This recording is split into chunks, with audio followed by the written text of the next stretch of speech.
अस्सलाम वालेकुम दोस्तों, मैं हूं शाहिद हुसैन। उम्मीद करता हूं आप सब खैरियत से होंगे। मेरा यूट्यूब चैनल, फेसबुक पेज और टिकटॉक अकाउंट देख रहे हैं। इस वीडियो में भी हम बात करेंगे गुलाम हैदर के बच्चे फंसे हुए हैं भारत में, उनको वापस लाने के इकदामात से मुतालिक, और ख़ासतौर पर गुलाम हैदर का नाम, मेरा नाम और कई ऐसे लोग जो गुलाम हैदर के साथ वफादारी निभा रहे थे, उनके ऊपर तोहमतें लगाई गई, इल्ज़ामात लगाए गए कि उन्होंने केस को ख़राब किया। इवन कि रोशन अज़ली अज़ीम तक का भी कहा गया कि उनसे हमने केस छीन के हमने दूसरे वकील साहब को दिया, और उसके बाद फिर रोशन अज़ीम साहब जो कि बेहतरीन केस चला रहे थे, उनको हमने केस से दूर किया। आज रोशन अज़ीम साहब का एक पैगाम है, वो मैं आप सबको सुनाऊँगा इस वीडियो में, और कुछ और फैक्ट्स और हक़ाइक़ हैं जो कि आपके सामने रखेंगे। क्योंकि ये तो जो मुनाफ़िकीन हैं, जो बुग़्ज़ रखते हैं, जो नफ़रत करते हैं, उन्होंने तो अपना मुद्दा लोगों के सामने रखने की कोशिश की, और ख़ास तौर पर लोगों की ज़हनसाज़ी करने की कोशिश की, उनके माइंड मेकिंग की कोशिश की कि देखें जी, असल बात गुलाम हैदर या मैं या कुछ और करीबी जो गुलाम हैदर के साथ लोग हैं, उन्होंने केस को ख़राब किया। अब अगर बच्चे नहीं मिले तो गुलाम हैदर की अपनी वजह से और हम सब की वजह से बच्चे नहीं मिलेंगे। हालाँकि सूरत-ए-हाल जो है बिल्कुल मुख्तलिफ है, सूरत-ए-हाल कुछ और है और लोगों के सामने सूरत-ए-हाल रखते कुछ और है। तो उन तमाम मामलात में हम लोगों को एक्सपोज़ करेंगे और मुकम्मल वीडियो देखिएगा। सबसे पहले कल हमने लाइव किया पद्मा जी के साथ, और हमने कुछ फैक्ट्स और हक़ाइक़ जो है वो आपके सामने रखे। 3 इश्यूज़ के ऊपर बात की थी। आज एक बार फिर मैंने थोड़ा मुख्तसर इसके ऊपर बात करता हूँ। बाकी डिटेल जो है उसमें आपने अगर अब तक लाइव नहीं देखा तो कल वाला हमारा लाइव ज़रूर देखिएगा, और कोशिश करेंगे आज भी शायद मौका मिल सका तो लाइव करें, वरना लाइव का सिलसिला कोशिश करेंगे कि जारी रखें। हम लोगों की जो गलीज़ किस्म की बातें हैं उससे दरकिनार रह के हम गुलाम हैदर की आवाज़ दुनिया तक पहुँचाते रहें। बाकी किसी ने हमें बदनाम करना है तो करता रहे। अच्छा, सूरत-ए-हाल ये है कि जो कल एक बल्कि परसों एक सीमा की तरफ से उनके यूट्यूब चैनल के ऊपर एक वीडियो रिलीज़ की गई, जिसमें उन्होंने दावा किया कि जी प्रेगनेंसी का जो टेस्ट था, जो स्टेप के ज़रिए चेक किया गया, 7 महीने के बाद हमने सिर्फ़ एक्टिंग की, ड्रामा किया, और ये हमें ज़रूरत नहीं थी चेक करने की, क्योंकि हमें पहले महीने पता चल चुका था। अब इस दावे को लेके जो कि एक तवील अरसे से मीडिया ख़ास तौर पर भूचाल भरपा किया हुआ था, और मीडिया जो है एक भरपूर किस्म की रिपोर्टिंग कर रहा था, उनको भी शर्म आनी चाहिए थी कि कुछ एहसास हुआ भी है, उसकी डिटेल भी रखता हूँ आपके सामने। लेकिन ये है कि उन्होंने इस खबर को मज़ीद बढ़ा-चढ़ा कर ना सिर्फ़ भारतीय मीडिया, कुछ पाकिस्तानी वेबसाइट्स ने भी ये खबर रिपोर्ट की, और उसके बाद फिर सूरत-ए-हाल मज़ीद गंभीर हो गई। लेकिन इस वीडियो सामने आने के बाद अब इनका तमाम जो एक प्लानिंग थी, जो कच्चा-चिट्ठा था, वो खुल के सामने आ चुका है, और दुनिया के सामने एक्सपोज़ हो चुके हैं कि बुनियादी तौर पर प्रेग्नेंट है ही नहीं, और ये ड्रामा रचाया गया, और ड्रामा एपी सिंह और उनके जो हवारी हैं, उनके कहने पर लगाया गया। ये वहाँ के जो मकामी लोग हैं, उनका ये दावा, और ये हमें जो है वो बताने की ज़रूरत भी नहीं थी। लेकिन चूँकि इश्यू इस किस्म का हो चुका है और वाज़ेह गुलाम हैदर का मौक़िफ़ सामने आ नहीं पा रहा, तो इसलिए इस किस्म की चीज़ें हमें रिपोर्ट करनी पड़ रही हैं। हालाँकि सज्जन नतरपाल या एपी सिंह या ख़ासतौर पर सीमा, इसका नाम भी लेना हम गवारा नहीं करते। हमें असल में इश्यू जो है वो ख़ासतौर पर गुलाम हैदर के बच्चों का है, तो हम चाहते हैं कि उनका नाम लिए बगैर या उनका ज़िक्र किए बगैर, उनका तज़किरा किए बगैर, उनकी नाम अपनी ज़बान से पे लाए बगैर हम असल मुद्दे के ऊपर रहा करें। हमारी कोशिश ये होती है, भरपूर तरीके से इस चीज़ से निपटने की कोशिश करते हैं, लेकिन बाज़ दफ़ा मजबूरन इनके नाम भी अदा करने पड़ जाते हैं, जो कि हमें नागवार भी गुज़रते हैं और गवारा भी नहीं करते। अच्छा, सूरत-ए-हाल ये कि एक तो ये ड्रामा रचाया गया, और वो दुनिया के सामने एक्सपोज़ हो चुके हैं कि देखिए जी क्या मसला था। अब दुनिया उसमें मज़ीद उँगली उठा रही है। उसके साथ-साथ जो दूसरी और अहम चीज़ थी, वो ये था कि इंडियन मीडिया ने अब सवालात उठाना शुरू कर दिए हैं, क्योंकि देखें जो उनकी करंट या प्रेज़ेंट गवर्नमेंट है, उनका माइंडसेट कुछ भी हो, बहुत सारे हमारे इंडियन बहन-भाई वाज़ेह और खुल के ये बात करते हैं जी, उनका माइंडसेट ये है कि हिंदुत्व जो एक सोच है, माइंडसेट है, उसको जो है वो प्रमोट करते हैं और उसको ही पैरवी करते हैं। तो ये सीमा उनको सूट करती है, तो इसलिए सिस्टम के लिए मसला नहीं है कि सीमा को शेल्टर दें। लेकिन संविधान कहाँ जाएगा? कानून कहाँ जाएगा? यकीनन कानून पर जो अमल दरामद करने वाले लोग हैं, वो सवाल पूछते हैं और पूछेंगे भी।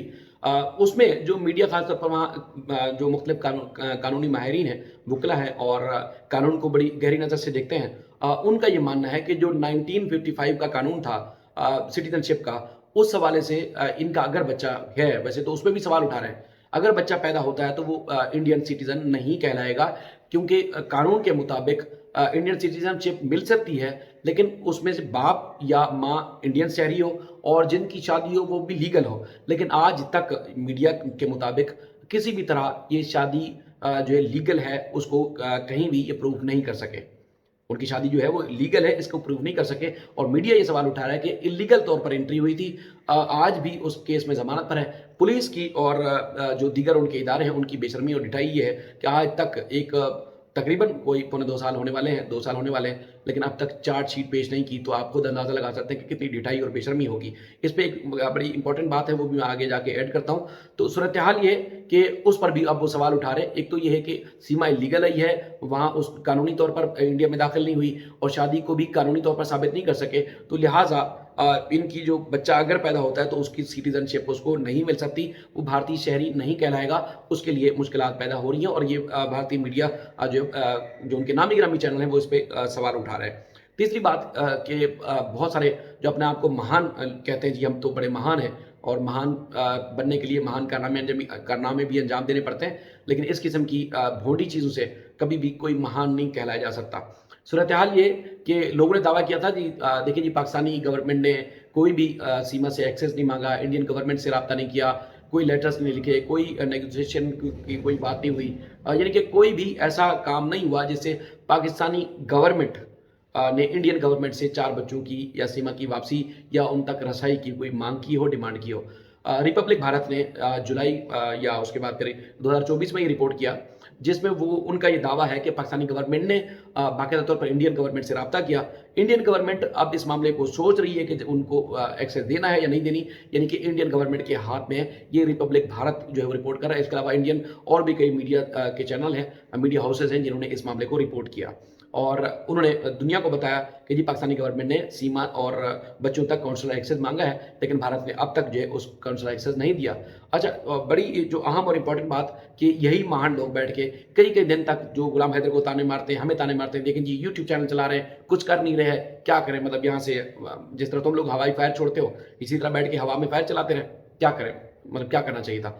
यही जो लीगल इश्यूज हैं, जो एक्टिविटी है उस पर ही कर सकते हैं। बाकी जो नहीं हो रहा वो तो गवर्नमेंट से आप जाके सवाल करें। आप जाएं ऑफिस अपने गृह मंत्रालय में, अपने मिनिस्ट्री ऑफ एक्सटर्नल अफेयर में, आप यूपी स्टेट के मिनिस्टर से पूछें, आप उनके सीएम से पूछें, आप मोदी जी से पूछें, किसी से तो आप सवाल कर सकते हैं। आप चूंकि वहां पर मौजूद है, पकड़े माइक और पहुंच जाएं, लेकिन ये तो कुछ करना नहीं है और बैठ के मतलब हवाई फायर छोड़ते रहने पाकिस्तान की तरफ मुंह करके और उसके बाद फिर बड़े बड़े दावे करते हैं। अच्छा, वो तो चले नहीं हो रहा। एक दावा किया गया जी, देखिए जी रोशन अजीम जो पाकिस्तान से केस कर रहे थे, अगर वो पाकिस्तान की अदालतों में केस लेके जाते तो ना जाने कौन कौन सा मसला हल हो जाता, बच्चे वापस आ जाते और शायद ये होता और एक महान पत्रकार ने पता नहीं क्या क्या बोलते रहे और उन्होंने जो है वो केस एक चालबाजी करके, चालाकी करके ये केस जो है उन्होंने रोशन अली अजीम साहब से लेके अंसार बनी साहब तक पहुंचा दिया। रोशन अली अजीम साहब का पैगाम है, मैं वो रोशन अजीम साहब का पैगाम आप सबको सुनाता हूँ। रोशन अली अजीम साहब क्या करें, और इसी को लेके कई दिन तक मेरे खिलाफ जो है मुहिम चलाते रहे, कई दिन तक जो है मेरे खिलाफ बैठ के प्रोपेगेंडा करते रहे, कई दिन तक लंबी लंबी उन्होंने वीडियोस बनाई और ये दावा करने की कोशिश की कि हम तो सिंसियर थे, हम तो ये करते थे। इसमें तो ना हैदर मुखलिस है, ना शाहिद ने कुछ किया, और इनके रोशन अजीम अगर पाकिस्तान में कोई केस करते तो उन्होंने भी कुछ नहीं किया, उनको भी पीछे हटा दिया गया। अब रोशन अजीम साहब ने इनके मुंह पर तमाचा मारा है, इनको एक्सपोज कर दिया। मैं दूसरे अल्फाज तो मुंह में आ रहे थे लेकिन मैं नहीं बोलूंगा, क्योंकि इधर रोशन अजीम साहब का मामला है और इधर हमारा इशू है और उनकी तो कोई इज्जत नहीं है, लेकिन हमें अपने अल्फाज का चुनाव कुछ मुनासिब रखना है। रोशन अली अजीम क्या कह रहे हैं कि क्या उनसे केस ले लिया गया है? क्या वो रोशन अली अजीम जो है आज तक उस केस के साथ नहीं है? ये उनकी ज़बानी आप सुनेंगे तो आपको अच्छे से अंदाजा हो जाएगा कि रोशन अजीम इस वक्त केस के साथ जुड़े हुए हैं या नहीं जुड़े हुए हैं। तमाम लोगों के लिए जो है मुझे आज वीडियो बनानी पड़ी, तो मैं एक बात तो कहना चाहता हूँ, इस केस से मैं जुदा नहीं हूँ, मैं इस केस से दूर नहीं हूं। ये केस मोमिन मलिक साहब के पास हिंदुस्तान में जरूर है, यहां पर इस केस को मैं ही देख रहा हूं, तो ये हमारे डिस्पोजल पर है पाकिस्तान में।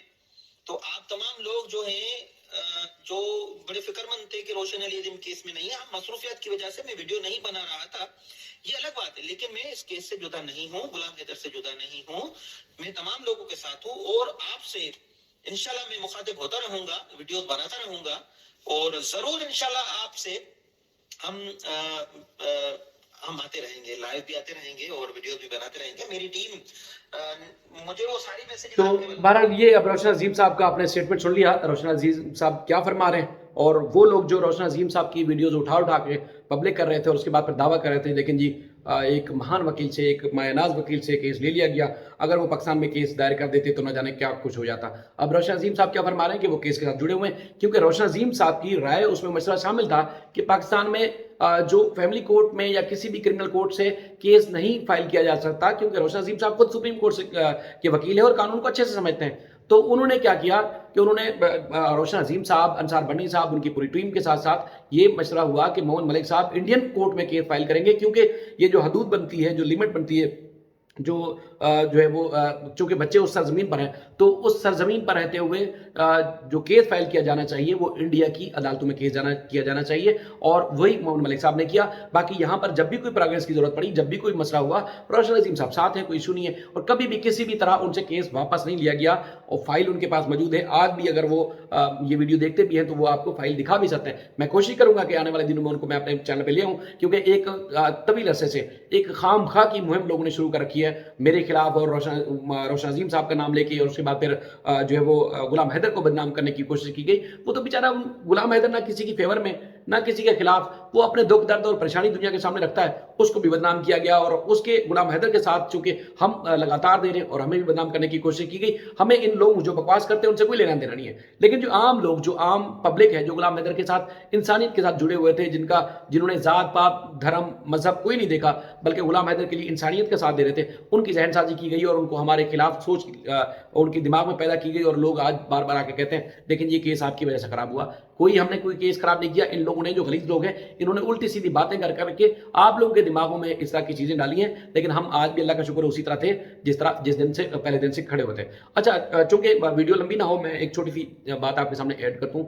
دیکھیں، یہ جو عدالتوں میں پینڈنگ کیسز ہیں وہ انڈیا میں بھی بے شمار ہیں، پاکستان میں بھی بے شمار ہیں، اور سالہ سال کیس چلتے ہیں۔ ٹرائل ہونا ایک سمجھ لو کہ بہت مشکل کام ہے کہ جلدی مکمل ہو جائے، لیکن اتنی بھی ڈیلے یا اس قسم کا نہیں ہوتا جس طرح ایک انٹرنیشنل کیس ہونے کے باوجود اس کو اتنا ڈیلے کیا جائے۔ یعنی کہ ایک بنیادی طور پر اگر کورٹ میں کسی بھی وجہ سے وٹنس نہیں آ پائے یا کوئی اور وجہ ہو سکتی ہے تو کورٹ میں ٹرائل مکمل ہونے میں تاخیر ہو سکتی ہے، لیکن اس کا جو پراسیکیوشن کا جو کام ہے، بنیادی کام، وٹنس لانا ہے، ایویڈنس پیش کرنا ہے، سب کچھ ہے، وہ کورٹ میں پٹ اپ کر دیتے ہیں۔ اس کے بعد کورٹ پھر اپنے ٹائم اور اپنے شیڈول کے حساب سے کیسز چلاتی ہے، اس میں سال 2 سال زیادہ بھی ٹائم لگ جاتا ہے۔ وہ انڈیا میں بھی ہوتا ہے، پاکستان میں بھی ہوتا ہے، لیکن اس کیس میں کچھ تھوڑا سا انوکھا اور یونیک کیا گیا ہے۔ وہ یہ ہے کہ آج تک پولیس نے چارج شیٹ پیش نہیں کی۔ پاکستان میں کم سے کم 14 دن کا ٹائم ہوتا ہے، 14 ڈیز کا۔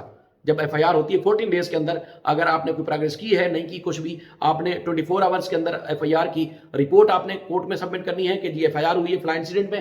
اس کے بعد 14 دن کے اندر آپ نے اگر ملزمان پکڑے جاتے ہیں تو ان کا ریمانڈ لیتے ہیں، انویسٹیگیشن مکمل ہوتی ہے یا اس میں زیادہ آپ کو ریکوائرمنٹ ہوگی۔ لیکن جب جوڈیشل کسٹڈی ملزمان ہو جاتے ہیں تو اس کے بعد پھر 14 دن کے اندر انویسٹیگیشن افسر پابند ہوتا ہے کہ وہ چلان یا چارج شیٹ پیش کرے۔ لیکن یہاں پر اگر وہ نہیں کرتا یا کسی بھی وجہ سے تاخیر کرتا ہے تو کورٹ نہ صرف اس کے وارنٹ کی جاری کرتی ہے اس پولیس افسر کے، بلکہ اس کو انویسٹیگیشن افسر کو جیل کی سلاخوں کو پیچھے ڈال دیتی ہے کہ اس نے اپنا کام اپنی ذمہ داری کے ساتھ پورا کیوں نہیں کیا۔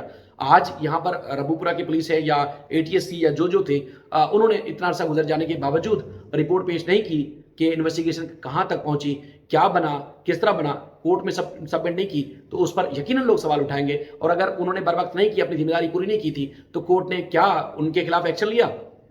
یقیناً ایک سرد مہری کی نظر ہے، اور کسی کو اس بات کا علم نہیں ہے کہ اس کا کیا ہوا۔ اگر یہ تاخیر ہو رہی ہے تو یقیناً ایک بڑا ایک سوالیہ نشان ہے۔ اسی پہ تو ہم نے سوال اٹھائے تھے، اسی پہ تو لوگوں کو مرچیں لگنا شروع ہوئی تھی، اس لیے تو ان کو تکلیف ہونا شروع ہوئی تھی۔ ہم نے یہی تو سوال اٹھائے تھے کہ چارج شیٹ پیش ہوتی، کورٹ میں کہتے ہیں جی کورٹ فیصلہ کرے گی۔ کورٹ میں جب کیس ہی نہیں آیا بابا تو فیصلہ کہاں سے ہوگا؟ کون فیصلہ کرے گا؟ کورٹ میں جب کیس نہیں آئے گا تو پھر اے پی سنگھ، متر پال اور سجن بیٹھ کے فیصلہ کریں گے نا، اور کون کرے گا؟ یا تو پھر اسی طرح جس طرح وہ سسٹم کو ایکسپوز کر رہے ہیں اسی طرح سسٹم آپ کا ایکسپوز ہی ہوتا رہے گا۔ تو وہ ہو رہا ہے، اس میں ہمارا یا آپ کا یا کسی کا قصور کیا ہے؟ ان کا قصور ہے جنہوں نے اپنی ذمہ داری پوری نہیں کی۔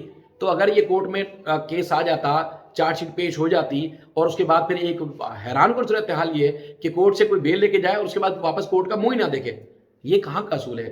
کون سی آج کل جو ایک لو کیٹیگری کی جوڈیشری کا جن کا سسٹم ہے نا، وہاں پر بھی نہیں ہوتا۔